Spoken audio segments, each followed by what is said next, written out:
generando. Ya está en live. Ya está en live. Pero ya lo puede ver cualquiera, no, lo vas a poner oculto y que los que tienen el link entren nada más. Claro, exactamente.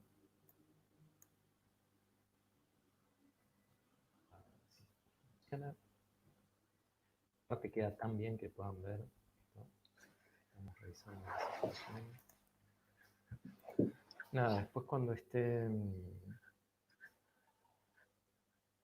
haya terminado, tenemos que entrar y recortar los primeros minutos que queda esto. Y Sí, claro. Mandá si podés, el link de YouTube al grupo. sí, ahí lo mandé. Ah, Ahí y lo... yo tenía que subirme un poquitito el micrófono.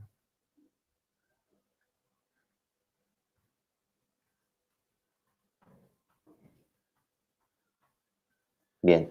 Debe tener 10 segundos, debe tener de retraso, Sí, más o es menos. que tenía abiertas las dos cosas y me estaba haciendo eco.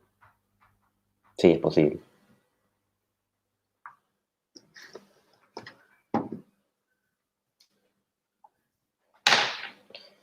Belén, el link mandalo 10, 5 minutos antes, porque si lo mandas ahora ya lo van a poder ver. O sea, todavía no empezamos. Va, o no, pero mándalo cuando quieras, qué sé yo.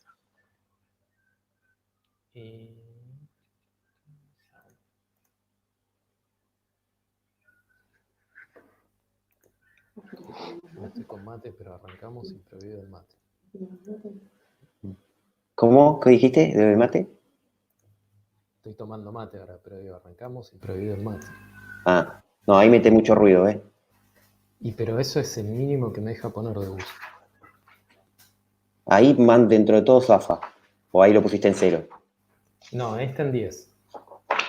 Vamos a dejarlo ahí en 10 que zafa, dentro de todo. Igual sabes que me parece que hace algún ajuste dinámico o algo así. Puede ser. Sí, pero déjalo ahí en 10 que va bien. Si lo pones en 20 hace mucho ruido. El otro día lo tenía en 30. Bueno, peor. Sí, Belén, fíjate más o menos desde que dije esto en YouTube cuánto tarda en salir. Debe ser 10, 15 segundos.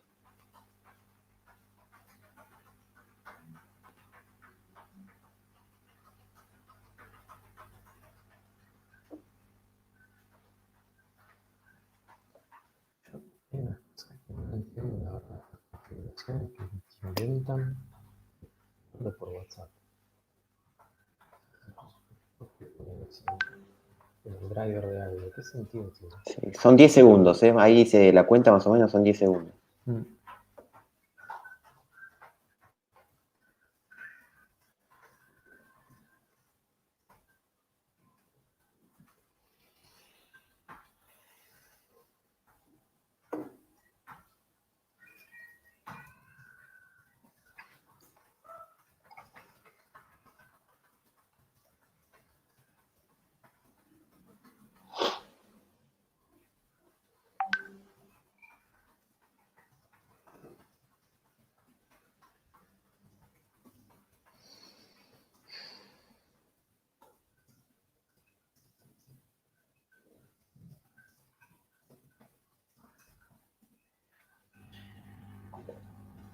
Ahí mandé el mail.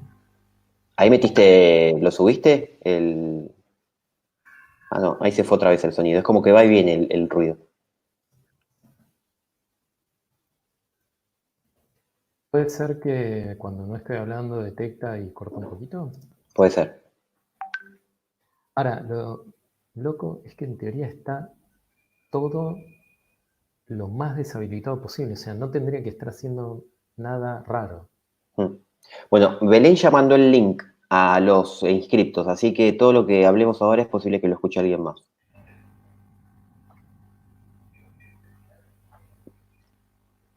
Hay 11 hasta el momento espectadores, me figura acá.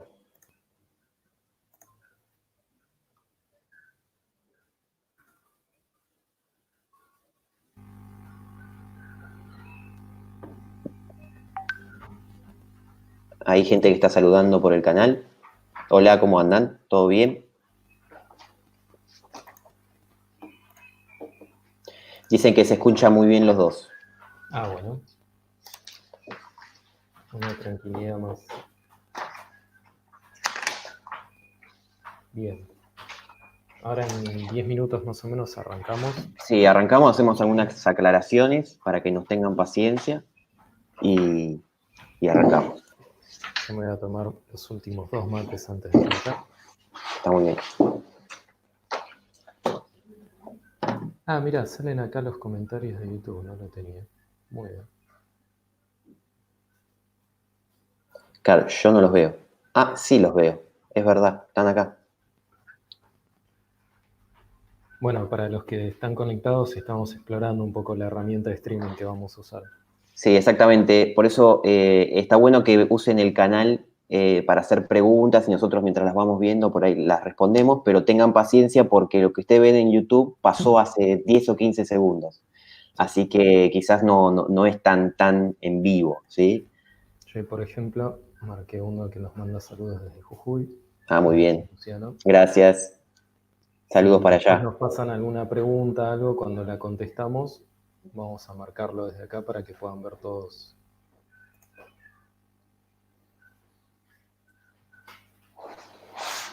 Qué mal que me siento. Cuando me veo con la webcam me doy cuenta lo mal que me siento delante de la compu.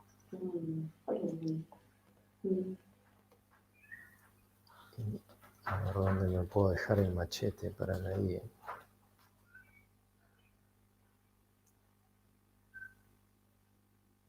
Sí, lo mejorcito va a ser si me traigo el teclado inalámbrico.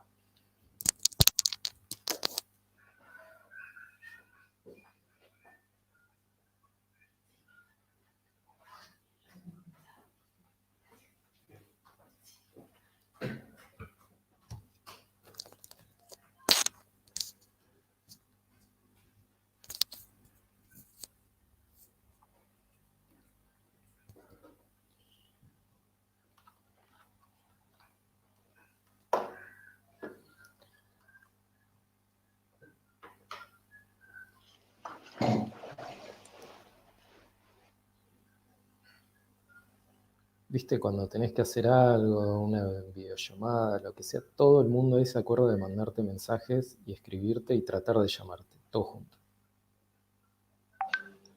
Puede pasar. Yo lo que quería hacer era poner acá el timer.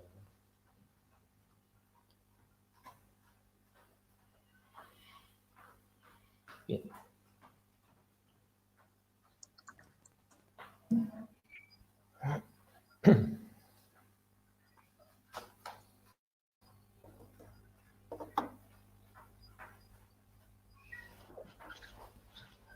Bueno, unos minutitos más y vamos a arrancar.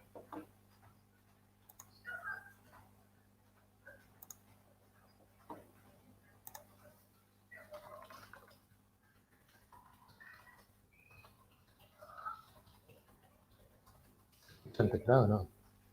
Se escucha apenas. Ah, listo. Pasa que es el del headset, ¿viste? Si fuera el de la compu, suena como un terremoto.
Gustavo, ¿cómo estás? Buenas tardes. Che, Bruno y Gustavo está diciendo que no te quejes.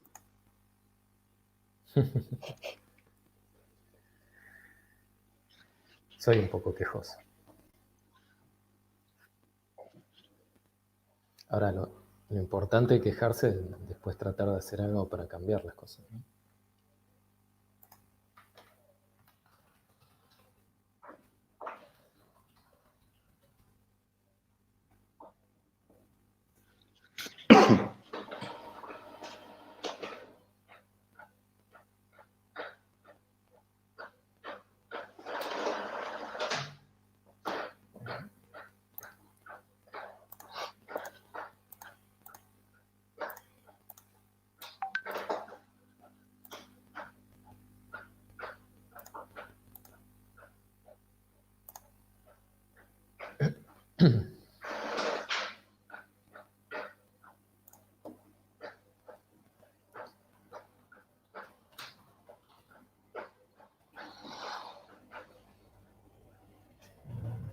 Entonces,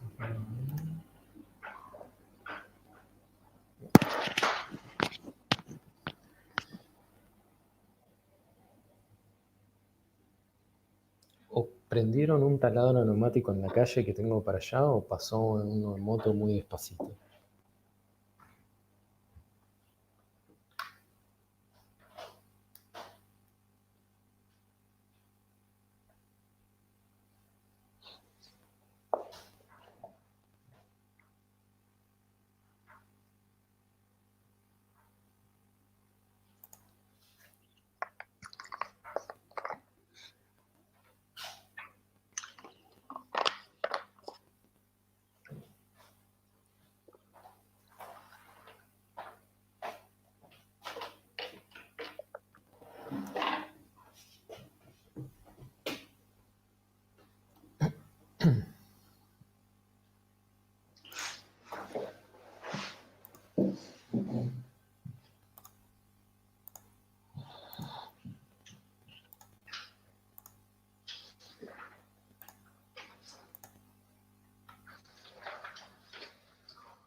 Bueno, 2 minutitos.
Bueno, ya casi estamos para arrancar, ¿no?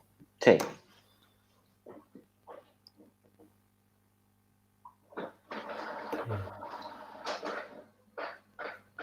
Bueno, ahí Claudio Andrés Cardenas nos preguntaba si hablamos de algún software o alguna bibliografía que podemos referenciar, si vamos a poner links para cuando esté. Ahora lo estamos haciendo en vivo, pero después vamos a editar el video que queda persistido en YouTube y ahí vamos a poner links y si no cualquier cosa también podemos mandarlo por mail si les interesa.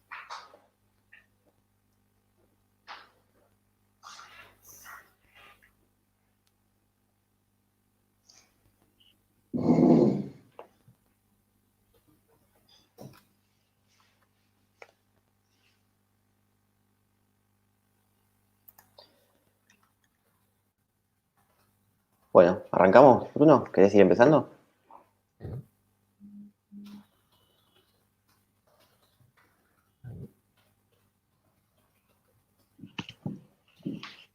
Bueno, buenas tardes para todos los que se conectaron. Acá estamos cumpliendo un poco con la promesa del café virtual. Yo soy el ingeniero en informática Bruno Costanzo, trabajo en el Infolab desde que se creó en el 2014. Santiago Trigo, ingeniero en informática, también nos acompaña. Los dos estudiamos en la Universidad FASTA de Mar del Plata, que tenemos el orgullo, que ya hace unos 10 años, un poco más también, que tenemos un grupo de investigación en informática forense, que los dos formamos parte, y bueno, desde hace algún tiempo venimos trabajando este tema, yo principalmente desde lo académico, y Santiago también, además de lo académico, desde lo profesional. Sí, me desempeño como perito informático del Ministerio Público en el Departamento Judicial de Mar del Plata, ¿sí? La provincia de Buenos Aires. Hace ya 5 años que estoy trabajando de esto. Así que bueno, la idea es un poco mechar en esta charla con un poco de teoría y un poco de qué pasa en la práctica realmente cuando te cruzas o te topás con dispositivos que hay que extraer información de alguna forma y bueno, ahí nos encontramos con trabas o no tanto, hablar de algunas herramientas en particular, otras no tanto, ver qué sacan esas herramientas, tratar de compararlas algunas. Así que bueno, en estos 40 o 45 minutos vamos a tratar de abocarnos a eso. Ahí me acerqué un poco más el micrófono, no sé si me escuchan mejor, si me escuchaban medio bajo. No, se escucha bien, ¿eh? Yo te escucho bien. Sí, es un balance medio delicado. Lo cierto es que mi computadora y mi micrófono siempre están ahí en una lucha a ver quién tiene razón y sube y baja el sonido. Así que vamos a hacer el intento. Estoy atento, si me escuchan bajo voy a tratar de arreglarlo. Bueno, lo que teníamos pensado para hablar hoy con Santiago, lo primero es tener un poco un panorama general. Vamos a hablar un poquito primero cómo guardan información las computadoras, porque eso nos va a dar el contexto después de cómo podemos recuperar algo, porque, bueno, o sea, si queremos recuperar información que se perdió, se borró o no está del todo disponible, es bueno saber, en principio, cómo es que se guarda para saber qué tenemos que buscar. Y después vamos a hablar más o menos como de 3 ejes de recuperación distintos, que son la recuperación basada en sistemas de archivos, la recuperación basada en file carving o en espacio no asignado, como a veces se le dice también, y por último lo que es el data carving o la búsqueda de información sin contexto, digamos, sobre todo un volumen. Así que, bueno, para arrancar un poquitito, desde lo que es el sistema operativo, ¿no? Cuando nosotros tenemos un archivo Word, una foto, que hemos editado con el Photoshop, con el GIMP, que sacamos con el teléfono, lo que sucede es que cuando vamos y apretamos guardar, la aplicación le pide al sistema operativo que abra un archivo. Cuando tiene el file handle disponible que le da el sistema operativo, la aplicación vuelca todo el contenido que quiere guardar en algún formato y desde el sistema operativo lo único que se hace es informar si se pudo realizar la operación de apertura de archivos, si se pudo realizar la operación de guardado, digamos, de escritura, y después no hay más control. O sea, ya hace bastantes años los sistemas operativos abstrayeron totalmente todo lo que es la apertura de archivos, el guardado de información. Algunos tal vez se acuerden de la época de DOS que podían pasar cosas raras, como que un programa nos corrompía todo un disquete y perdíamos todo lo que había adentro. Pero bueno, ya eso quedó en el pasado. Es Windows, Linux, Mac, Android, el sistema operativo que sea el que se ocupa y garantiza de el acceso a los archivos, el guardado de la información y después que la podemos recuperar adecuadamente. Ahí lo que sucede es que el sistema operativo, dependiendo sobre qué sistema de archivos nosotros estemos tratando de operar, en general si estamos guardando un archivo en un disco normal, si es Windows, será un sistema de archivo NTFS, si estamos guardando sobre un pendrive, puede ser FAT32, puede ser exFAT. El sistema operativo sabe cómo crear un archivo en las tablas de asignación que lleva cada file system, ¿no? Y a medida que se va escribiendo información, sabe cómo manejar el espacio libre que hay en el dispositivo para ir guardando toda esta información y va actualizando las estructuras necesarias en el sistema de archivos. ¿Bien? Y después, dependiendo si es un disco de estado sólido, si es un disco de platos, si es un pendrive o lo que sea, si estamos tratando de escribir o leer, le va a pasar al driver de dispositivo adecuado, va a invocar el driver de dispositivo adecuado para mandarle los comandos para que eso efectivamente se vea reflejado en el medio físico, ¿no? Que le da persistencia a nuestros datos. Porque en el fondo, aunque es todo electrónico, digamos, es todo digital, la información termina de persistir en un medio físico, ¿no? Cuando hablamos de discos viejos, los discos de platos, en realidad es un plato de vidrio con una cobertura ferromagnética. Si hablamos de un disco de estado sólido, son celdas de memoria flash que mantienen carga durante algún tiempo. Ese tiempo puede ser meses o años, ¿no? Pero en el fondo siempre hay una contraparte física que es el soporte de la información. ¿Bien? Ahí Bruno mencionó un par de conceptos como driver, ¿sí? Hay que tener en cuenta que el driver, lo que se dice driver, son los comandos necesarios que conoce el sistema operativo para dialogar con esa controladora, con ese dispositivo físico, ¿sí? Por eso es que, como decías, nosotros como usuarios nos abstraemos de eso y no tenemos ni conocimiento cómo se hace esa operación. También lo que decía Bruno es que, dependiendo del sistema operativo, es cómo se va a manejar esa información. ¿Y por qué? Porque cada sistema operativo maneja un sistema de archivos propio, ¿sí? Obtiene uno propio, digamos, de forma nativa, que es el que sabe administrar. Windows con NTFS o FAT, Linux con XT, qué sé yo, Android tiene el suyo y iOS, por ejemplo, tiene el suyo. macOS de Apple tiene el suyo, ¿sí? Por eso muchas veces, si les ha pasado, sacan un disco que estaba en un Linux, por ejemplo, lo quieren conectar externo a un sistema operativo con Windows y no lo reconoce. Es por esos motivos que no los reconoce, porque el sistema operativo Windows sabe manejar NTFS o FAT32, pongámosle, pero no conoce cómo dialogar o cómo manejarse con un sistema de archivos de otro sistema operativo. O sea que cada sistema operativo maneja su sistema de archivos y sabe controlarlo. Ahora, hay algunos sistemas operativos como Linux, ¿sí? Que nativamente, supongamos, cuando nosotros le ponemos o le conectamos un disco con un sistema de archivos de otro sistema operativo, como puede ser NTFS de Windows, lo reconozca y lo sepa administrar, porque tiene sus librerías para poder administrar ese sistema de archivos, pero no son los nativos de cada sistema operativo. Por ejemplo, si en Linux ponemos uno de Windows, puede ser que no funcione. Ahora, si en Windows ponemos uno de Linux, puede ser que el disco no lo reconozca. Muchas veces nos pasa a nosotros los peritos que suele pasar, y de hecho pasa siempre, tenemos un gran problema con los DVR, ¿sí?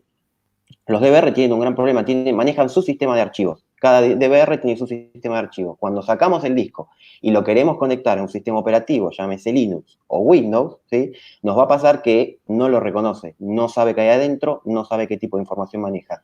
¿Por qué? Porque cada DVR, o cada marca de DVR, mejor dicho, maneja su sistema de archivos propio y es por eso que otros sistemas operativos no lo pueden reconocer. Ahí están las herramientas para poder analizar esos discos que sacamos de los DVR y que podamos analizar esa información. Una de las más conocidas, ya que la mencionamos, se llama DVR Examiner, que es paga y muy costosa, ¿sí? Después hay otras alternativas un poco más libres, pero suelen no funcionar en la mayoría de los casos. Sí, y también lo que pasa, bueno, ya que estamos, un guiño a la gente de Viedma, de Poder Judicial. Ellos hace un par de años presentaron un trabajo muy interesante, muy bien escrito, en la JAIO, las Jornadas Argentinas de Informática, en el capítulo del Simposio Informática y Derecho, presentaron un trabajo espectacular analizando específicamente el file system, cómo era y cómo eran las estructuras de un file system de una marca de DBR. O sea, llega a ese punto que podría parecer casi ridículo, que los peritos tienen que ponerse a analizar, hacer ingeniería inversa sobre cómo un DBR está guardando información a veces para poder recuperar cosas. Bien. Y hasta ahora lo que veníamos diciendo es, bueno, está bien, guardé datos. Ahora, ¿qué pasa? Tenemos la tarjeta de memoria llena, tenemos algunas cosas que ya no nos interesa guardar en el disco, vamos y borramos la información, ¿no? Lo que por ahí, alguna vez, antes cuando no sabíamos, ¿no? Borrábamos, por ahí mandábamos algo a la papelera de reciclaje y listo, está borrado, y después cada tanto pasábamos y vaciábamos la papelera de reciclaje. O los informáticos con el shift suprimir, que somos un peligro bárbaro, que directamente borramos las cosas y salteándonos papelera de reciclaje, o como se llama el mecanismo, dependiendo del sistema operativo o la interfaz gráfica, ¿no? Ahora, cuando se borra efectivamente, ¿no?, un archivo sin pasar por la papelera de reciclaje o después de vaciarla, lo que sucede es que el sistema operativo va a las estructuras, a las estructuras de metadatos del file system, ¿no?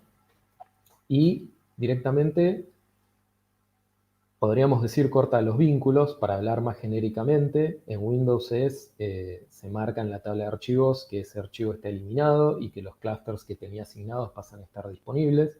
Que esos clusters pasen a estar disponibles, lo único que quiere decir es que los clusters son los pedacitos de asignación del file system, ¿no? Entonces, cuando el sistema operativo dice, ok, estos clusters que yo hasta ahora tenía ocupados, ahora están disponibles, lo único que pasa es que pueden llegar a escribirse, pero la información todavía está ahí. La información real no se elimina, en general no se elimina porque el medio físico suele imponer limitaciones. Entonces, ¿cuál es una limitación con la que se desarrolló la informática prácticamente? Que escribir en un disco ferromagnético es mucho más lento que leer. Entonces, por una cuestión de velocidad, lo que se hizo históricamente fue lo que es un borrado lógico, como podríamos hacer en una base de datos, que es marcar, bueno, ahora este registro ya no existe más. Hacemos de cuenta que no existe, porque la verdad todavía está ahí. Como mucho se pisarán o se eliminarán algunos datos en la entrada de la tabla de archivos, pero el contenido real sigue estando. Bueno, ahí Gustavo nos comenta, Gustavo Pressman, que la mayoría de los DBR chinos implementan arreglos de discos como volúmenes lógicos. Que bueno, eso, todo un arte trabajar con ese tipo de tecnología, digamos. Sí, encima, bueno, con los DVR el problema que tenés es que no sabes con qué te vas a cruzar. O sea, en el campo nuestro, por ejemplo, que tenemos que ir a un lugar, lo que es el ámbito penal, tenemos que ir a un lugar, de antemano no sabemos con qué nos vamos a cruzar o qué nos vamos a encontrar. No sabemos si es de marca, como puede ser Hikvision, Dahua, que dentro de todo son los más, una forma de decir, como más lindos de mirar, ¿sí? Porque después lo que pasa con los genéricos chinos es que son una caja totalmente negra, no sabes con qué te vas a encontrar adentro. Entonces hay que armar un protocolo por ahí distinto y para tratar de independizarse de con qué te vas a encontrar, sino que sepas que lo que vas a ir a buscar lo vas a poder hacer, ¿sí? Cuando vienen DVR secuestrados, ahí es aún peor la caja negra, porque si tiene clave no sabes cómo hacer para resetearla, tienes que sacar el disco, bueno, ok, lo voy a enchufar, pero ¿cómo lo analizo si no me lo va a reconocer el sistema operativo? Bueno, hay toda una vuelta con los DVR para eh, poder extraer la información que necesitamos y que a veces es de mucha utilidad. Y también las cuestiones que por ahí, si vos participás del secuestro, tenés idea de cómo realizar, ¿no?, de los cuidados que tenés que poner, si sacás, bueno, ir etiquetando, ir tomando nota, preguntar si tiene contraseña, cómo se maneja. Sí, lo que pasa es Cambio, que el preguntar, si estás en un allanamiento y es un es, secuestro, el preguntar ya no sé si sería tan válido, así que a veces te lo tenés que llevar y después ver en el laboratorio cómo sacas esa información. claro, pero por lo menos tenés claro qué pasos se realizaron, qué se hizo. Cuando te Sí. llega en un sobre es más misterio. Ujú. Bien, bueno, como habíamos dicho, cuando se elimina información, En general lo que sucede es que por las limitaciones propias del medio físico es un borrado lógico, digamos. Los datos siguen estando ahí, por lo menos hasta que venga otro archivo y pise ese espacio disco donde teníamos cosas, pero dentro de todo eso ya nos abre una potencial ventana, digamos, como para pensar técnicas de recuperación de datos, digamos, basadas en lo que es el sistema archivos. Porque, por ejemplo, si nos vamos estrictamente a lo que es FAT32, un sistema de archivos que ya venimos viendo hace unos cuantos años, ya tiene como 30 solo por Windows 95, digamos, y unos 40 más si le contamos todas las encarnaciones previas de FAT. En sí, le hace FAT32, cuando eliminamos un archivo, va a la tabla de archivos, agarra el nombre de archivo y le pone un guioncito adelante. No es un guión, es un carácter especial ASCII, y setea que ahora el tamaño está en 0, y ya está, ahí terminó todo lo que hace. O sea, tranquilamente, lo que hacen algunas herramientas de recuperación de información que se basan en file system, si están frente a un file system FAT32, acceden al registro, que si todavía está presente, lo revisan, y bueno, ven a dónde estaba apuntando, qué tamaño tenía, se puede deducir de la secuencia de clusters, y ya está. Ya está, bueno, hasta ahí. Porque ya de la experiencia vos lo sabés, Santi, y las herramientas de recuperación basadas en un sistema de archivo tienen sus limitaciones, ¿no? Sí, varias. O sea, una que se me viene a la mente más conocida es la que se llama Recuba, ¿sí? Que, bueno, muchas veces se confunde Recuba con otro tipo de extracción de información. No, Recuba lo que hace es lo que dijo Bruno. O sea, va a buscar a la tabla de archivos, se fija cuáles están disponibles o libres y, bueno, a ver qué hay ahí adentro. Y si encuentra un archivo, lo va a recuperar. Lo que pasa es que muchas veces esos registros o esos índices, hay algunos que están rotos o pisados con información nueva, entonces ahí se te complica porque Recuba no puede hacer absolutamente nada. Llega hasta un punto, lo puede recuperar, vieron que pone como un semáforo Recuba, si no sé si alguna vez la usaron, pero pone un semáforo rojo, amarillo y creo que verde es el otro, ¿sí? El verde es que la información se puede recuperar completa, el amarillo que más o menos, hay algo que no está del todo bien, y el rojo directamente que no puede. Entonces, bueno, Recuba es una herramienta, pero únicamente para mirar sistema de archivos. Hay otras herramientas que son un poquito más poderosas y mejores, que puede ser la suite de TestDisk. No sé si alguna vez la utilizaron, pero TestDisk tiene una suite de herramientas muy interesantes, libres, ¿sí? Gratuitas, que pueden hacer este tipo de búsqueda y tienen muchísimos mejores resultados que Recuba, ¿sí? Así que para empezar a anotar herramientas, TestDisk es una muy buena, ¿sí? Que después TestDisk tiene otra adentro que es Photorec, que ya es para hacer file carving, que lo vamos a ver un poquito más adelante. Sí, ya que estamos con herramientas de software libre, otra, y que seguro muchos peritos la han usado directa o indirectamente, es The Sleuthkit.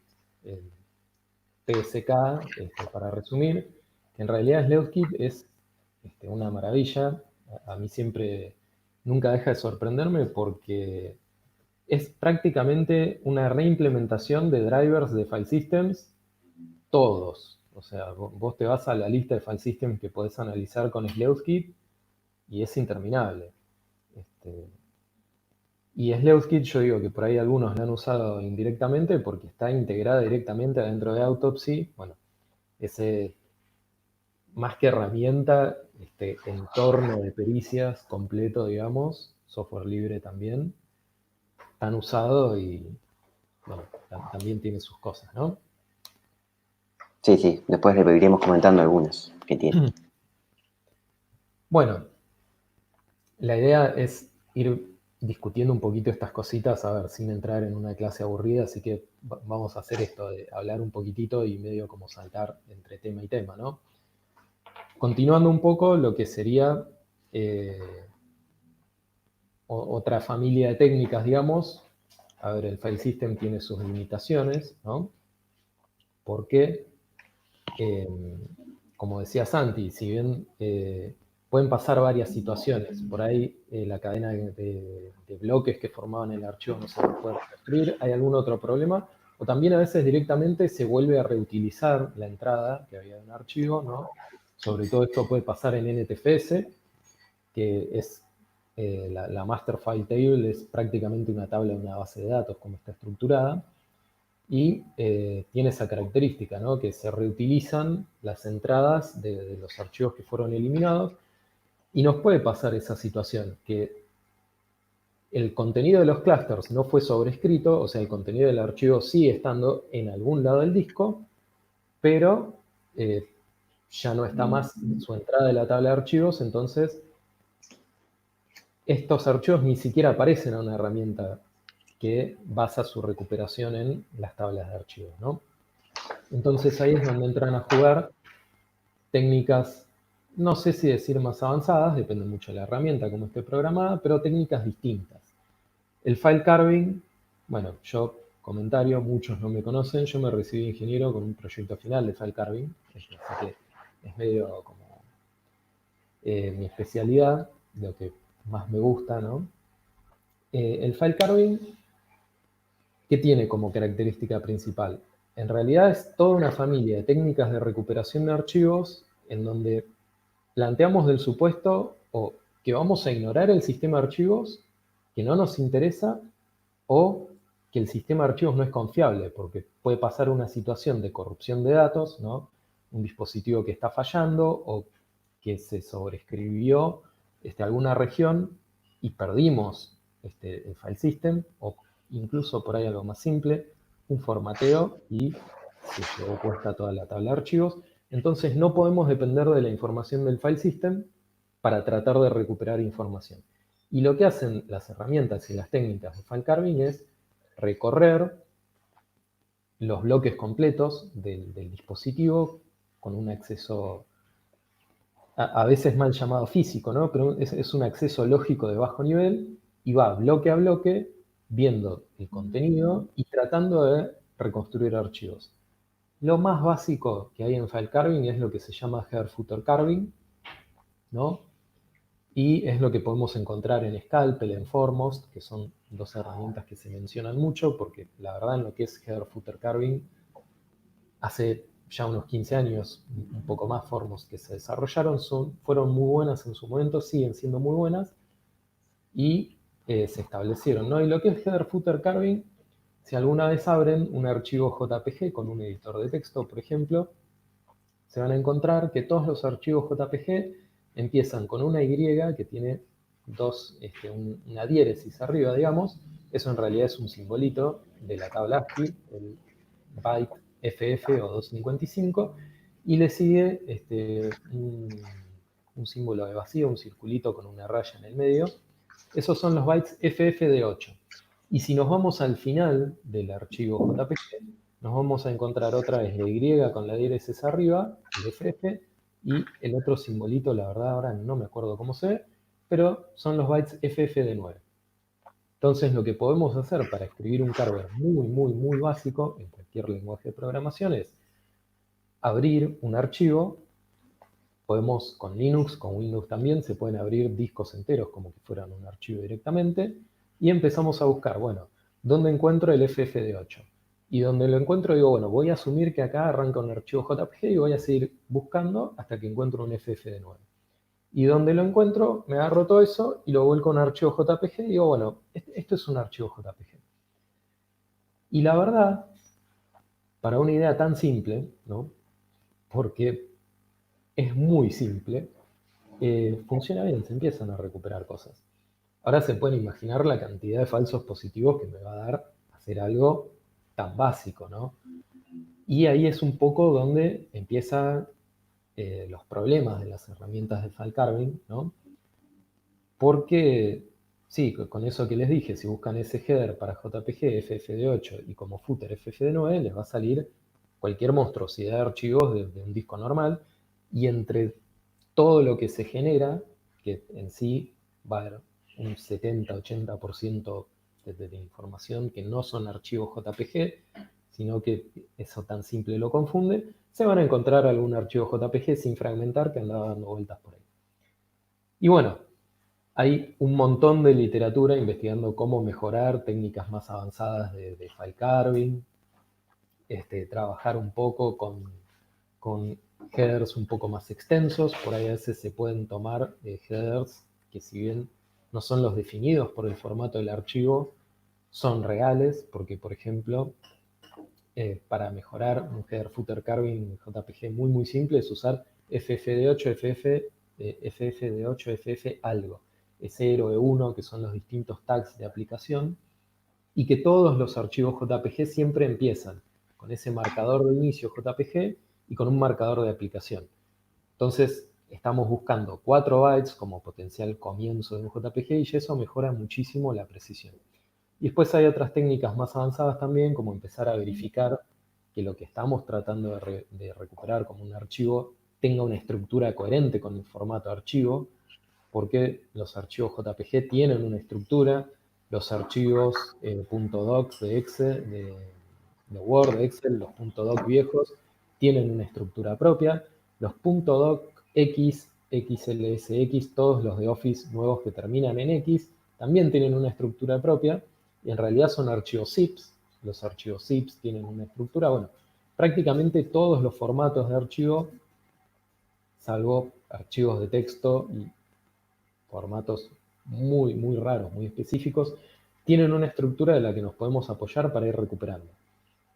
En cuanto a herramientas, bueno, ya mencionamos Scalpel y Foremost, son buenas, permiten hacer header footer carving, que es como la técnica más básica, y Santi comentó hace un ratito Photorec, que viene con la suite de TestDisk, que la verdad, en cuanto a lo que es software libre, y también yo creo que en general es uno de los mejores carvers que hay en el mundo para usar, ¿no? Sí, a mí particularmente probé todos y probé el tuyo, también vamos a decirlo. O sea, el tuyo de graduación también lo probé. No, pero el Photorec lo que me da de ventaja es que tengo resultados más rápidos.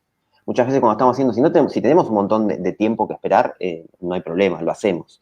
El problema es que a veces cuando tenemos muchas pericias, hay algo que nos apremia, que es el tiempo. Y Photorec es el que mejor me dio resultados en ese sentido, en tiempo y respuesta, con respuesta en cuanto a calidad de resultados. Obviamente que si uno compara con diferentes herramientas, como puede ser Scalpel, perdón, es posible que haya una pequeña diferencia en cuanto a cómo recuperan la información y la cantidad de archivos recuperados, pero muchas veces no me interesa la cantidad, sino la calidad. Y Photorec ha respondido bastante bien en ese sentido. Photorec es un carver que se puede ejecutar de manera independiente, por supuesto, y también, ya que mencionamos Autopsy una vez, viene incluido en Autopsy. Autopsy es una suite, es un gran sistema para analizar imágenes forenses o carpetas o sistemas de archivos o uno lo que quiera hacer. Se puede hacer muchas cosas con Autopsy. Pero hay que conocer la herramienta o la suite, mejor dicho, para saber qué es lo que está haciendo. Por ejemplo, cuando nosotros hacemos Autopsy lo define a módulos, a cada cosa que se manda a ejecutar hacia la imagen forense.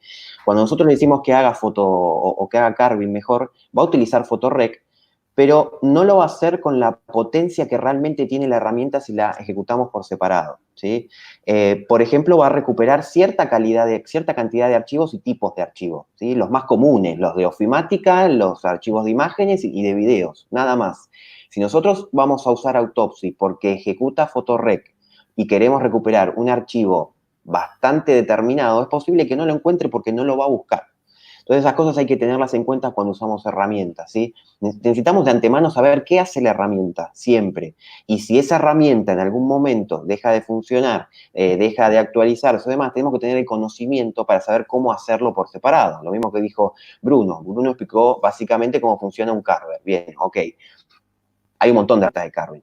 No nos tenemos que casar con ninguna, simplemente por el hecho de que, por ejemplo, Scalpel creo que hace, no sé, 6 años que no se actualiza más o menos. Sí, Scalpel hace 6, 7 años. Scalpel tenía el repositorio de código en Google Code, y cuando Google cerró Google Code, tuvieron ahí como un año que no estaba pasando nada. Y hace unos 6, 7 años la gente de Autopsy, de Sleuthkit, lo subieron a GitHub. No sé bien, supongo que se conocen, ¿no? Porque allá en Estados Unidos todos se ven las caras en las conferencias.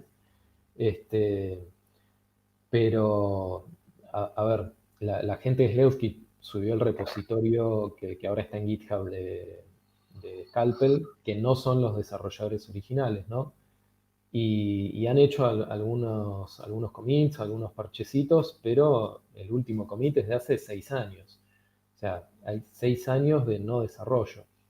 Y por ahí cada tanto, no sé, algunas redes sociales académicas nos recomiendan leer algún paper, algún otro.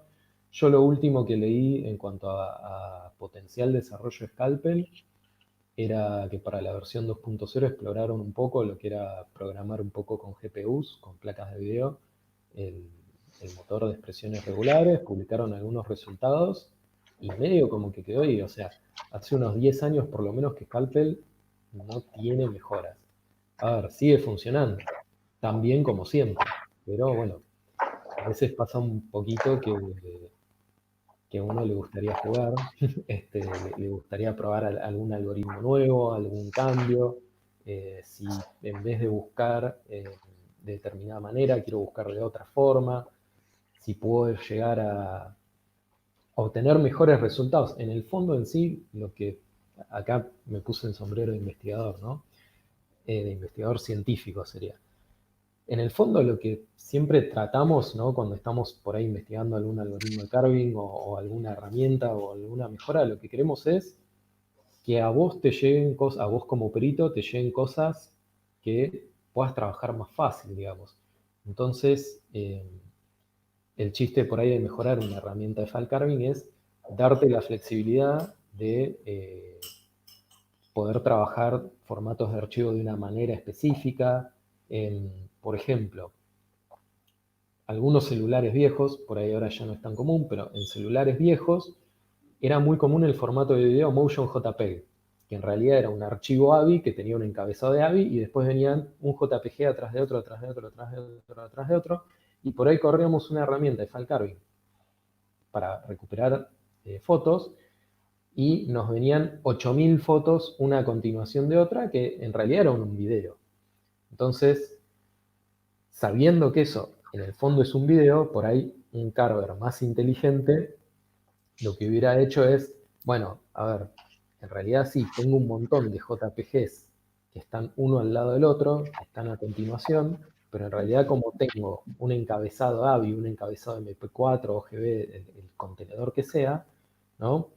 Decir, esto no son archivos JPG, esto en realidad es un stream motion JPG que tengo que poner en un solo archivo. O sea, no tirarle 8000 o 10000 archivos por la cabeza al perito para que después los borres, te los saltees o lo que sea, sino ir incorporando un poco la inteligencia de mejorar un poco. Y eso yo creo que esa es la característica distintiva de Photorec. Photorec tiene un soporte para más de 300 formatos de archivo. Hay lo que se les ocurra. Y puedes Hay, agregar el tuyo también. sí, sí, también Si hay podés uno que no agregar. está, lo puedes agregar. Y sí, tanto por definición de header y footer, como también si uno tiene las ganas, tiene el conocimiento y tiene la paciencia de programar en C. No sería mi caso. Photorec está programado en C y se puede definir, bueno, se puede ver el código, porque es código libre, y uno puede programar su propia función, digamos, como para buscar un formato de archivo si quisiera implementar un, un algoritmo específico, ¿no?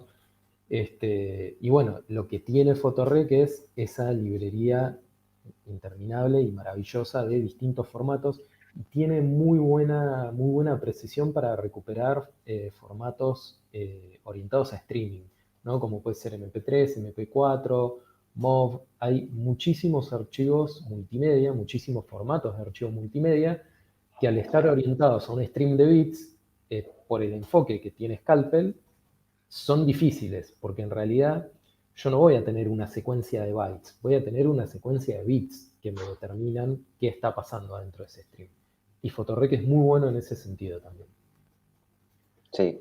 Pero bueno, No, eso, y bueno, ya mencionamos algunas herramientas, lo que por ahí quería decir que nosotros en el laboratorio, en la fiscalía, somos tendientes a utilizar software libre, lo máximo que podamos, y en otros casos no tanto. Por ejemplo, como suite principal de análisis de imágenes forenses usamos Autopsy, Pero también usamos otras cosas y usamos herramientas separadas, ¿sí? Porque muchas cosas, es lo que decía antes, Autopsy no las hace y hay cosas que obviamente no deja de ser una caja cerrada Autopsy y un software embotellado que dependiendo de la pericia en particular o los datos que necesitamos conseguir, la herramienta no nos los brinda. Entonces tenemos que ir por otros métodos o mecanismos para ir a esa información.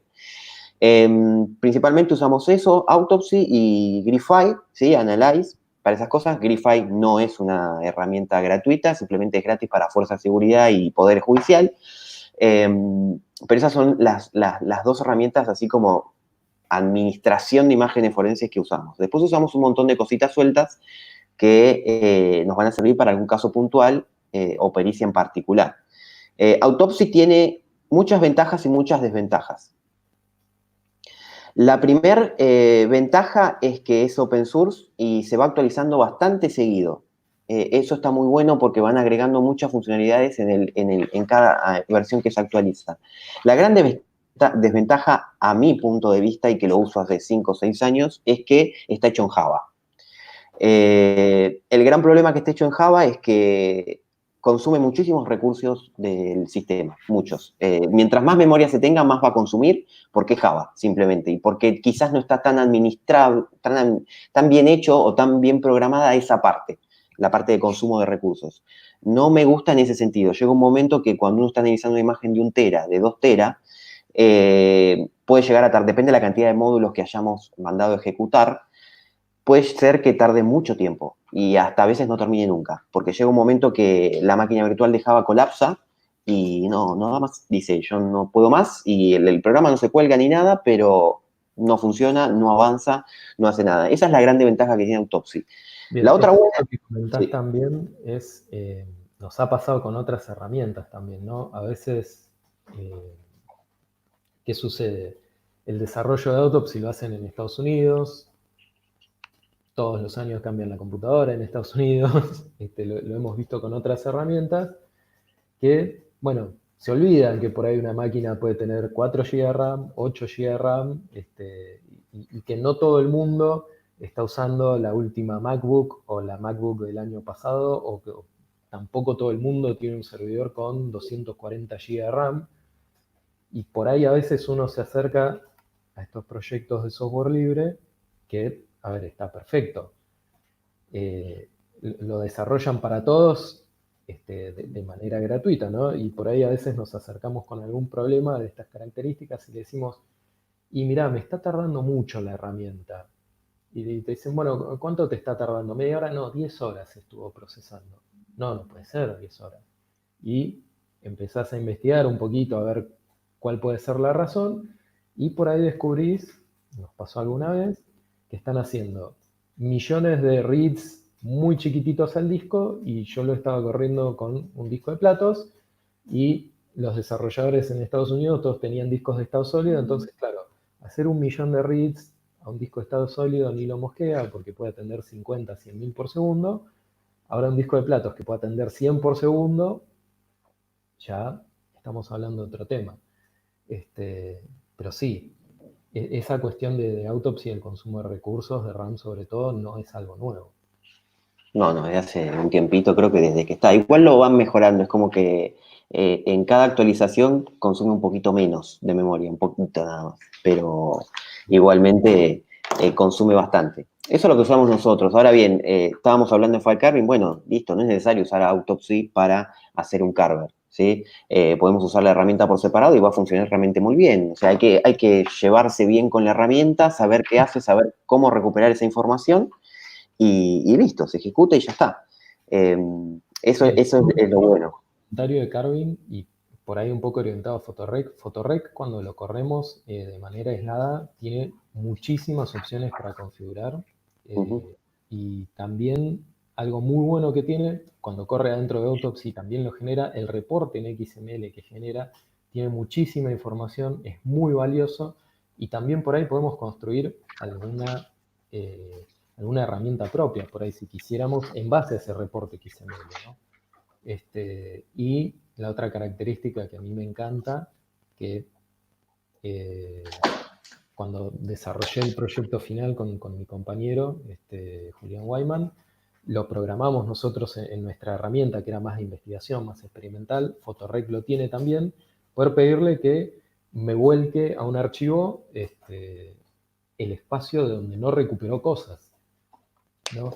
Y eso abre un poco la potencialidad de explorar un poco, y por ahí a veces puede llegar a aparecer algún archivo que estaba fragmentado, ¿no? Que al haber removido archivos que fragmentaban a otros, pueden empezar a aparecer algunas cosas. No mucho, pero bueno, a veces cuando es una última esperanza, bueno, vale la pena investigar un poquitito más por ahí, a ver si puede aparecer algo más. Bien, entonces ya hasta ahora hablamos sistema de archivos, la famosa tablita del sistema de archivos, que es con la tablita de cada sistema de archivos va a decir en dónde está cada archivo y qué espacios tengo libres para poder guardar información. Después tenemos qué pasa cuando borramos un archivo, ¿sí? Enviar a la papelera, como explicó Bruno, no es eliminar un archivo, o sea, sigue estando. Después tenemos la forma de sí eliminarlo, que es marcar como libre esa parte del sistema de archivos, y la parte de carving, que era lo último que estuvimos hablando hasta recién.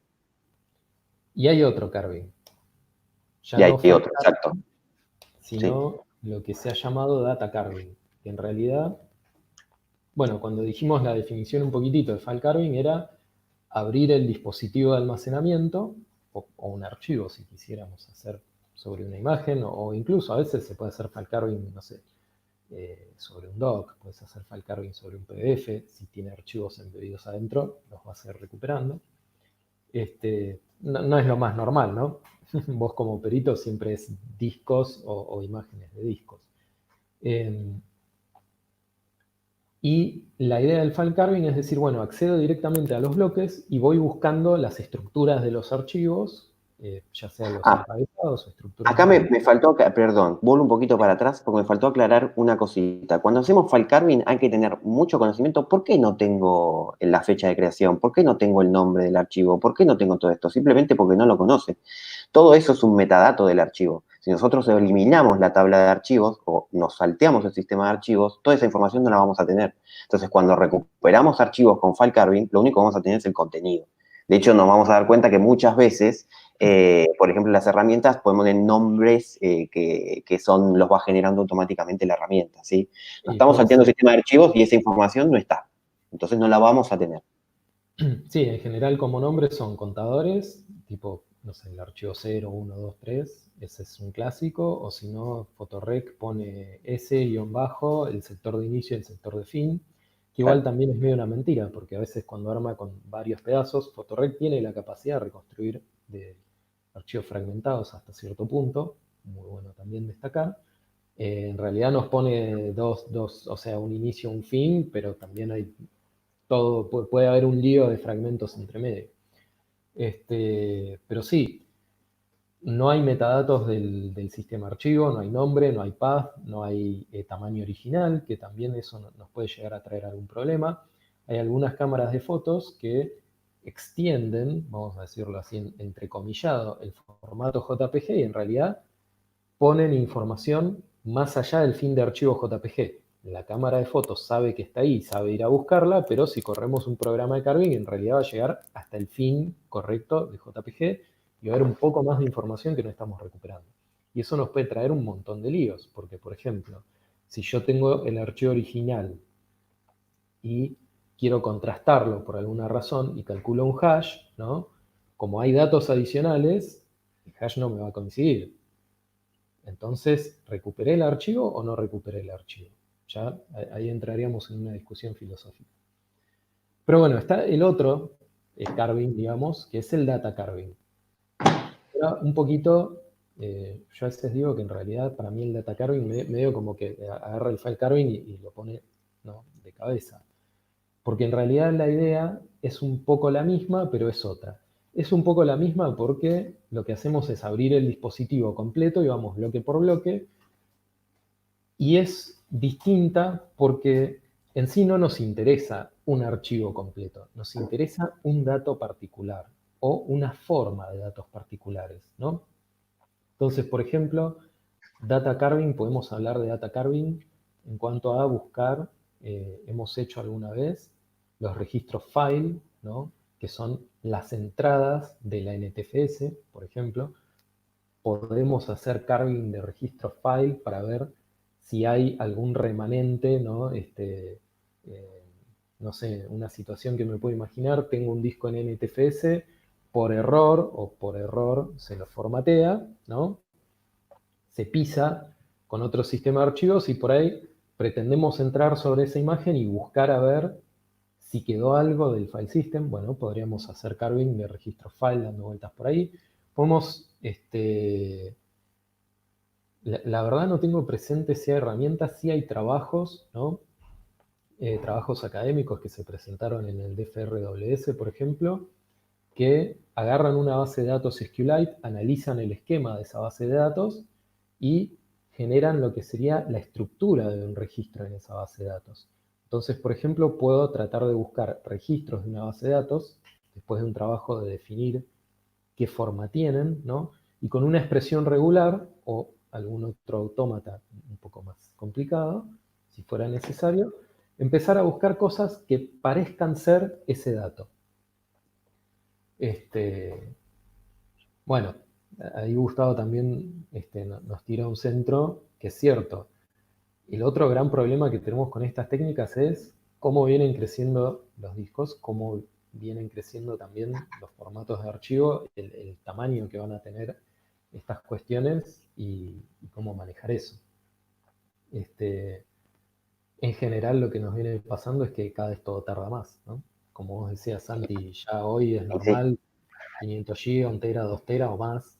sí, 1 tera que por ahí es el promedio ahora. Sí, y ahí estamos un poco atados por lo que nos permite nuestro hardware.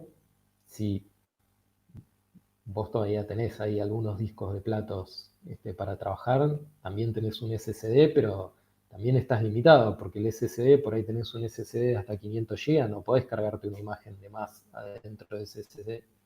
No, generalmente no. El tema es así, los discos grandes SSD son muy caros. O sea, el 500 GB ya de por sí es caro. Lo que nosotros usamos con los discos de estado sólido es para almacenar la información extraída. O sea, almacenamos los proyectos ahí o lo que vamos sacando como evidencia. Lo que no podemos hacer, salvo que tenga espacio, es almacenar imágenes forenses en un disco de estado sólido porque no tenemos la capacidad. Hoy en día ya, como dije recién, el promedio es 1 tera, 700 y pico, ya de 500 son pocos los que vienen o los que tenemos que analizar y no tenemos discos de estado sólido para almacenar una imagen de 1 tera. Además, considerar también que no hacemos una pericia por mes, tenemos varias y, no, Sí, no nos varias. da. Claro, entonces, nada, tenemos varios discos grandes, pero de platos y hay que manejarse con eso. Bien, en cuanto a lo que es esta cuestión de búsqueda por expresiones regulares, digamos, podemos hablar también de algunas expresiones regulares un poco más simples, ¿no? Por ahí pensar en una expresión regular que nos machee un registro de una base de datos es, no sé si fantasioso, pero no es el caso más común, pero sí es común decir, bueno, quiero direcciones de email, quiero cosas que parezcan ser direcciones físicas en texto, quiero intentar buscar a ver si hay números de teléfono, números de algún cierto tipo, URLs, registros de log que tienen una forma determinada. Y ahí, bueno, hay varias herramientas que nos pueden ayudar en eso. Autopsy mismo tiene integrado un motor de expresiones regulares, ¿cierto, Santi? Sí, tiene un montón de expresiones regulares o cadenas directamente, que es lo que ellos llaman keyword search. Hay una particularidad con Autopsy y su módulo de keyword search. Únicamente va a buscar ya sea una expresión regular o una cadena en los archivos que se recuperen del proyecto. No analiza la imagen forense en busca de eso. O sea, volvemos a lo mismo. Si yo ejecuté el photorec dentro de Autopsy y me levantó X cantidad de archivos, acuérdense que esos archivos van a ser los que por defecto photorec quiere levantar, que es ofimática, PDF, video y obviamente imágenes. Hay un montón de información que no la va a recuperar, por lo tanto ese keyword search no la va a analizar. ¿Sí? Eso es importante para tener en cuenta. Si vamos a usar Autopsy, bueno, el keyword search únicamente analiza y busca esa expresión regular o esa cadena de caracteres en la información que el proyecto está extrayendo. No analiza la imagen forense en busca de esa información. Para eso hay otra herramienta que solemos utilizar, que está muy buena, que, bueno, te la dejo a vos para que la expliques vos. Sí, antes de ir un poquito a Bulk Extractor, yo te voy a retrucar un poco lo que decías ahí como bueno o malo de Autopsy, que trabaja sobre los archivos. Hay una cosa maravillosa de Autopsy, que es que tiene integrado un proyecto que se llama Apache Tika, ¿no? Y atrás de ese nombre que no nos transmite nada, en realidad lo que hay es un motor poderosísimo de procesamiento de documentos. Y la característica del Tika es que puede extraer texto de cualquier formato de ofimática, PDF, lo que se nos ocurra, le extrae el texto. Y la verdad eso es muy potente combinado con un motor de expresiones regulares, como te lo brinda Autopsy. Así que bueno, digamos, la cara positiva, ¿no? Y Sí, lamentablemente... a lo que iba es que cuando hacemos keyword size de Autopsy, sí, obviamente, de hecho los resultados son muy buenos, pero únicamente va a analizar la información que extrae. Hay cierta información que no va a ser analizada por Autopsy y por lo tanto tampoco le va a aplicar el keyword search. A eso me quería referir. O sea, se nos va a escapar un poquito de análisis. Sí, sí, yo a lo que orientaba, por ejemplo, es que con esta integración con el TICA, si pudo recuperar, no sé, 10.000 PDFs y 20.000 archivos de Word y bueno, los formatos que se nos ocurra, si vos buscás a ver si figuro yo, si figura mi DNI, algún dato de ese estilo, lo va a buscar masivamente sobre todos estos resultados sin tener que usar ninguna otra herramienta intermedia. Nos va a decir, che, mirá, en estos 200 documentos está mencionado Santiago. Y por ahí para ponerlo en contexto, por ahí en una investigación que tenga algún componente de delitos económicos o lo que sea, es importantísimo ubicar dónde está mencionado algún estafador conocido, ¿no? No, claro, de hecho lo usamos para eso. Claramente se usa para eso. Sí, bueno, mi este, nombre no importa, es un ejemplo. mejor autoacusarnos que Sí, generarnos. Bueno, y la última herramienta un poco que queríamos mencionar hoy es esta herramienta Bulk Extractor, este, que fue desarrollada por Simpson Garfinkel, un genio del carving y el análisis forense en general, uno de los fundadores allá en Estados Unidos del DFRWS y digamos la formalización, ¿no?, de la informática forense.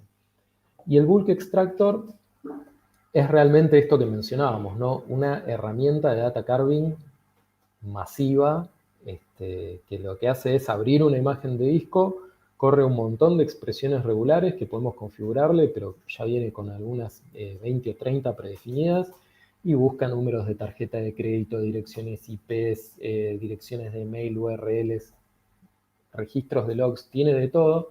También tiene una característica destacable, rara, importante, que si encuentra streams de archivos zip, los agarra, los descomprime y busca ahí adentro. Así que la verdad, este, muy, muy completo todo lo que puede lograr. Y otra característica destacable también que tiene es que puede interpretar Unicode en UTF-8, UTF-16 y UTF-32. Así que nosotros ponemos un patrón de texto en Bulk Extractor y si está, lo va a encontrar. De alguna manera lo va a encontrar.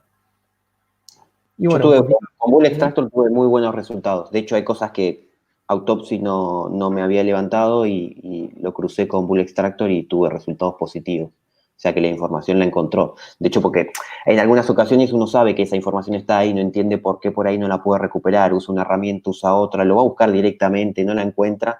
Bueno, con Bull Extractor tuve resultados dentro de todo positivos en eso que me ha traído información que otras herramientas no y que eran útiles.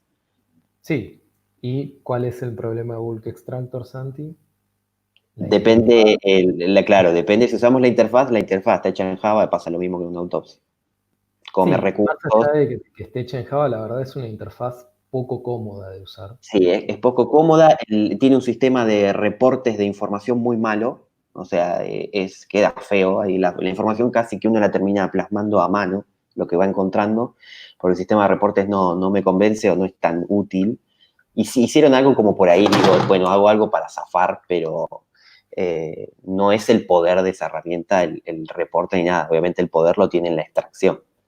Sí, y la extracción que te genera, bueno, te genera unos archivos TXT tipo log con los resultados y en Exacto. realidad es con eso con lo que terminas trabajando. Con esos TXT de resultados y también genera unos TXT de histogramas, ¿no? Este, que son bastante interesantes, ¿no? Porque por ahí, no sé, si hay una URL que está muy mencionada, un dominio, una dirección de email, vamos al histograma, ¿no? Nos quedamos con los 10, 20, 50 primeros resultados y estamos viendo tal vez lo más frecuente. ¿Qué quiere decir lo más frecuente en el contexto de una pericia o de una investigación? Bueno, este, ya eso es una cuestión filosófica para tirarle a los abogados o a los criminalistas, ¿no? Sí, ahí Gustavo hace una aclaración bastante muy buena, que coincido plenamente, que dice hay que resistir la tentación de tirar todos los módulos de ingesta y seleccionar solo los relacionados con lo que se investiga, por supuesto. O sea, por ejemplo, el file carving para mí es el último recurso. Yo no voy a hacer file carving primero, lo voy a hacer como último recurso porque quizás la información está y para qué voy a comer recursos para hacer carving. Y obviamente Autopsy, por ejemplo, tiene un montón de módulos que uno le puede tirar a la imagen forense. Ahora, usemos realmente los que vamos a necesitar. ¿Para qué quiero un Android Analyzer si es una imagen forense de un dispositivo de una computadora? Por ejemplo, no estoy haciendo un caso burdo. Pero ¿para qué quiero, no sé, que me analice la última actividad del dispositivo, por ejemplo, cuál es su historial web, si la investigación por ahí no lo necesita? ¿Sí? Entonces, bueno, obviamente eso hay que limitarlo, tildar lo que se necesite, mandar a ejecutar lo que necesite, obviamente para que la respuesta sea mucho más rápida. Bueno, ahí pisaste un palito que nos olvidamos de mencionar. En realidad, todo lo que estuvimos hablando hoy es independiente de plataforma que trabajemos, digamos. O sea, eh, no importa si estamos trabajando con una imagen que viene de una computadora, de una Mac, de un dispositivo Android o iOS. En realidad, todo esto que estuvimos hablando es aplicable, obviamente. Si estás trabajando con una imagen de una Mac, tendrás tal vez un problema de adquisición, ¿no? Porque puede llegar a estar cifrado o no. Pero una vez que Sí, con adquiriste Windows la también imagen, te puede tocar que esté cifrado. O sea, el cifrado hoy en día ya te viene en cualquier cosa y vas a tener que chocarte con eso. claro, pero una vez que pudiste hacer la adquisición de la imagen, después volcarlo sobre una herramienta, sí, cambiará por ahí qué módulo de SleuthKit usa Autopsy para intentar recuperación de archivos, porque depende del file system, pero Exactamente. se Sí, resuelve. lo bueno de Autopsy es que analiza mucho sistema de archivos. La verdad que está bastante potente en ese sentido. Obviamente que si, no sé, llegamos no tengo conocimiento si, por ejemplo, el sistema de archivos nuevo de Mac lo soporta. Hasta el anterior sí lo soportaba, no me tocó una para probar con un sistema de archivos nuevo, pero soporta de todo. De hecho, está soportando imágenes de celulares como Android, por ejemplo, y funciona realmente muy bien y tiene unos módulos de Android que están muy interesantes para analizar. Bien. Podríamos hacer unos 5 o 10 minutitos para atender algunas preguntas y ya ir cerrando. Y yo, antes que se pierda la oportunidad, me encantan todos los comentarios que estuvo haciendo Gustavo y si quiere participar, hablamos, coordinamos y lo llamamos a él también en otra ocasión, ¿eh? A Sí, nosotros claro, por nos supuesto. encanta Estaba charlar con leyéndolo. Gustavo, y siempre que tenemos la oportunidad de juntarnos o charlar con él, este, aprendemos algo o nos vamos con una discusión interesante. Sí, ahí veo que algunos comentarios fueron de otras herramientas. Nosotros mencionamos por ahí las que más usamos. Por supuesto que hay un montón de herramientas y como dije anteriormente, no hay que casarse con ninguna. Simplemente hay que saber qué hace la herramienta para saber si los resultados que me está devolviendo realmente son positivos, están buenos o me da muchos falsos negativos que no me interesan, o falsos positivos. Muchas veces tenemos falsos positivos que hay que analizar la información para saber si realmente es verídica. Después hay una persona que consultó si hay alguna herramienta parecida a Grify, porque Grify está buena, el módulo gratis de Grify es interesante, porque después está el Analyze DI Pro, que ese sí es pago para quien sea. Es interesante la interfaz que tiene Grify. El funcionamiento no varía mucho en cuanto a otras herramientas, ¿sí? Principalmente acá lo que hablaba de desnudos, a mí nunca me funcionó bien eso. De hecho, considero que funciona bastante mal, la versión gratuita, digo. Mm. No es algo, por ejemplo, me detecta muchos falsos positivos, pero digo que a veces más que los que son de verdad. no me funcionó muy bien. Después tiene las búsquedas por a base de datos de hashes y demás que tienen todos. Sí, ahí en cuanto a alternativa libre, Grify, déjame que haga un poquitito de memoria. Y voy abriendo una ventana de navegador. Te prometo que solo tengo 2 ventanas de navegador, Santi. Ok. Menos mal que te compartiste pantalla porque ahí lo corroboraríamos. Santiago sabe que yo soy abrir miles de ventanas. Este, ¿cómo se llama esta herramienta? A ver, así no les digo Giro. Así era que se llamaba. Bien, hay una herramienta que se llama Giro, G-H-I-R-O. Después le pasamos el link, ya me la dejo anotada para no olvidarme, que es un proyecto de software libre que hace un poco algo parecido a lo que es el Grify y de alguna manera nos da esa capacidad de trabajar volúmenes de imágenes grandes y aplicarle filtros. Y dependiendo, bueno, como está orientada el análisis de imágenes, tiene distintos filtros. Creo que tenía un filtro orientado a desnudez, pero es un poco lo mismo que comentabas vos, porque hay un problema con las herramientas basadas en imágenes. Yo en los últimos años me estoy dedicando un poquito a lo que es la automatización de algunos procesos de análisis de evidencia sobre imágenes, un poquitito, ¿no?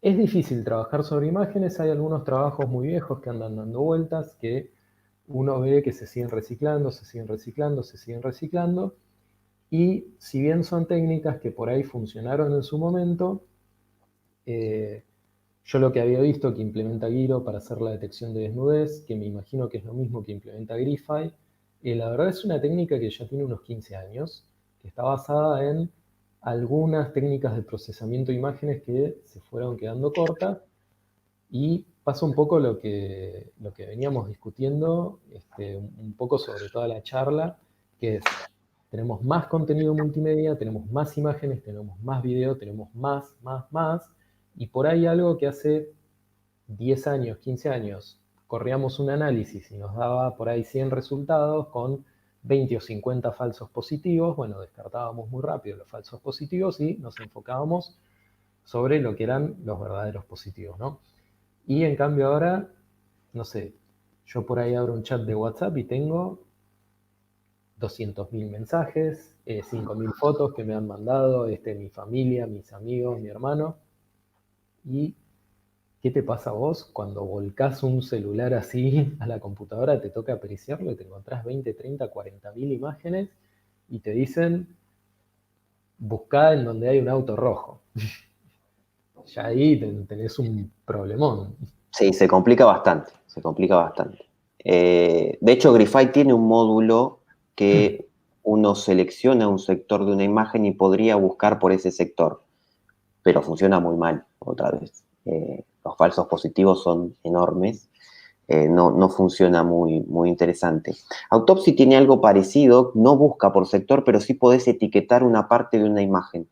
Y eso está bueno después para los reportes. Le puede poner un nombre específico y todas esas partes de imagen o esas partes las puede ir etiquetando y hacer reportes por esa partecita nada más. Eso es interesante. Estamos hablando de herramientas, porque veo algunas preguntas, estamos hablando de herramientas de extracción y análisis. O sea, acá ya tengo la imagen forense. La imagen forense, la carpeta, lo que tenga que extraer. Ya la tengo. O sea, no son herramientas de adquisición, esta que estamos hablando. Son de extracción y análisis. Y bueno, nada, eso. Yo Tienen las dos. Sí, sí, dale, seguimos. una pregunta interesante que no vamos a responder satisfactoriamente. ¿Querés que la destaque y discutimos? Sí, dale, no sé dónde está, pero sí, dale, dale. Bueno, creo que ahí está apareciendo en pantalla. Ah, Dice, sí. Telegram puede crear chats secretos que se pueden configurar para que se autodestruyan. Y si podemos descifrar esos mensajes secretos una vez destruidos. Habría que ver qué pasa en la base de datos de Telegram y cómo se puede recuperar esa base de datos, a ver si esos mensajes efectivamente quedaron o no. Se podría, Sí, yo voy supongamos a que el dar disco pudo una hacer la imagen, se pudo hacer la imagen forense, ¿no? Claramente. Sí, yo la respuesta no concluyente que voy a dar va un poco por donde decías vos, ¿no? Santi, creo que te perdí o tal vez me perdieron No, a estoy mí. bien. Bien. Estoy. Yo dar una respuesta no concluyente es un poco lo que decías vos. A ver, si esos mensajes en algún momento pasan por la base de datos de mensajes de Telegram, y ahí habría que investigar si eso sucede o no, es un poco una incógnita. Las bases de datos tienen la característica que siempre crecen y nunca se achican.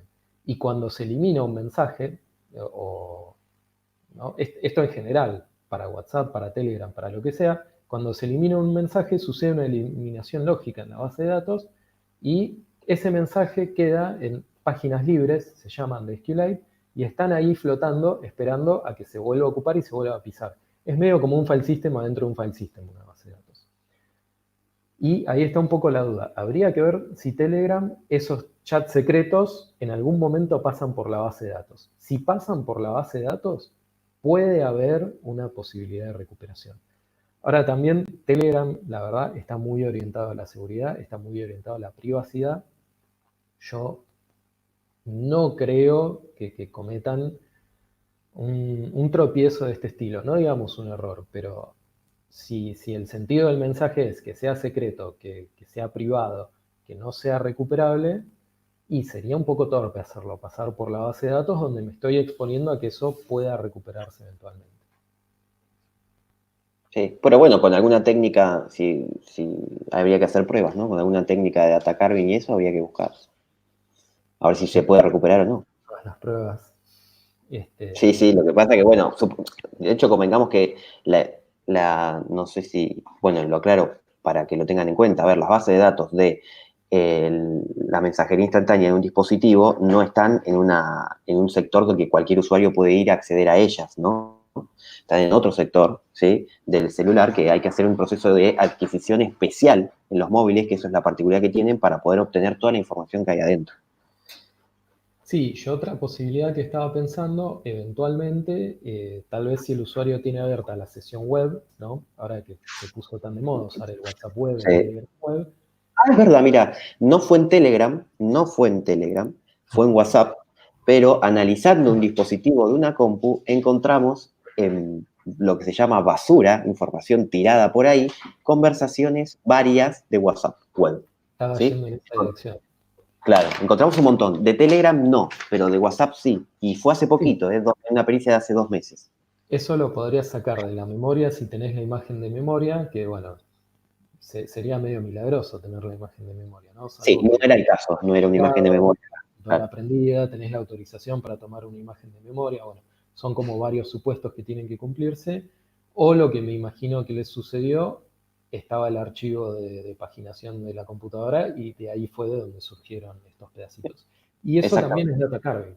Sabes que hay un trabajo muy, muy lindo de data carving, puede ser que se haya quedado un poquito viejo ya porque fue hace algunos años, pero una chica de Misiones, que fuimos tutores, que hizo una tesis de licenciatura en sistemas y se recibió con un trabajo de data carving que analizaba dumps de memoria y buscaba estructuras de chats de Facebook, por ejemplo. Y bueno, tuvo ahí un trabajo muy lindo, Lucía Ríos se llama. Se me había quedado el nombre ahí. No, Este, bueno, creo que podríamos ir cerrando. Había una pregunta ahí dando vueltas, si se puede volver a ver el video. Sí, con el mismo link que entraron al streaming, lo que sí vamos a cortar por ahí unos 10, 15 minutitos al principio que habíamos creado la sala y estábamos hablando a ver de si se escuchaba bien el micrófono, si estábamos todos y bueno, con el mismo link que accedieron, con eso pueden volver a ver, así que los que llegaron tarde, se perdieron, tuvieron que irse antes de que termine, no se preocupen que queda todo guardado. sí, y además las herramientas que estuvimos hablando las compartimos en el mismo video y demás para que las tengan, pero se consiguen muy fácilmente y fueron pocas las que mencionamos, ¿sí? No era la idea matar las herramientas. Bueno, para ir cerrando, un poquitito, un anuncio, y estas charlas que estamos teniendo, ¿no? Son un poco para llenar un hueco que tenemos ahora que estamos todos en cuarentena, que tenemos que cuidarnos y tenemos un poco la oportunidad, ¿no? de juntarnos de otra forma, también nos da la oportunidad de juntarnos con gente que tenemos bastante lejos. Así que vemos el lado positivo. Vamos a seguir teniendo encuentros de este tipo. Ya se va a comunicar, bueno, por Twitter, por WhatsApp, por Sí, ya puedo, si quieren ya les digo la próxima. El viernes 24 a las 18 horas, también por el canal del Infolab, va a ser con inscripción previa, exactamente como hicimos para ahora. Va a haber una charla de vínculos y ciberviolencias pensado en las infancias y en los infantes, perdón, y adolescentes, ¿sí? A cargo va a estar la licenciada María Pérez Lali y el ingeniero Fernando Greco. Así que también vamos a hacer de esta forma. Es una charla más, vamos a tratar de mechar charlas técnicas con más a público general y más abiertas para así hay para todos los gustos, digamos. Sí, exacto. Van a ser un poco en dos tiempos. Más o menos los lunes es a lo que estamos apuntando a las charlas técnicas como hoy, y los viernes charlas, digamos, para todo público, o sea, que no es necesario ser profesional de la informática, abogado, lo que sea, cualquiera la puede ver, y por ahí el enfoque puede ser un poco más social, pero no por eso menos importante. Y también, ya que estamos pasando chivos, seguimos pasando chivos, entren a la página del Infolab, info-lab.org.ar, y ahí van a tener material de descarga, donde pueden descargar la guía que hicimos de extracción de recuperación de información, PyFuri, van a poder descargar el libro, el rastro digital de delito que hicimos, y siempre el libro es más lindo tenerlo en físico, digamos, así que se pueden contactar con nosotros si quieren tener una copia del libro. Bueno, del libro, obviamente, todos los temas técnicos que hoy fuimos picando un poquitito y mencionando por encima, el libro está explicado, se está desarrollado con todo detalle. Bueno, cerramos Bueno, ahí. hay una pregunta más que para si no queda colgada. Santiago, para la adquisición de la imagen de un móvil, sí o sí hay que ser root, ni, o sea, uno puede tener una imagen de la parte de usuario, pero toda la información jugosa está en la parte de root, así que sí o sí hay que acceder como root y hacer la extracción física completa del dispositivo. Sí, en móviles hay una realidad. Hay que usar dispositivos, no sé, Celebrite, X-Ray, Oxygen, Parabens. Hay un montón de empresas que se dedican a hacer dispositivos de extracción forense de dispositivos móviles. ¿Cuántas veces dije dispositivo? Que bueno, resuelven la problemática que la verdad es muy difícil acceder al dispositivo de almacenamiento de un celular, de un smartphone, de una tablet. Y bueno, estos aparatos resuelven ese problema. La verdad es que hoy no hay una alternativa de software libre. Había algunas posibilidades hace algunos años, pero bueno, con este enfoque en la seguridad y en la privacidad que han tenido los dispositivos móviles, se hace muy difícil estar al día, ¿no? Entonces, solamente las empresas pueden afrontar ese desafío. Exactamente. Así Bueno, que, bueno, listo, la damos por finalizada y cualquier consulta nos pueden contactar al mail del Infolab, por este canal, por Twitter, por Instagram, por Facebook, por donde quieran. bueno, un saludo grande y nos volvemos a ver en unos días. Perfecto, adiós, nos vemos, hasta luego.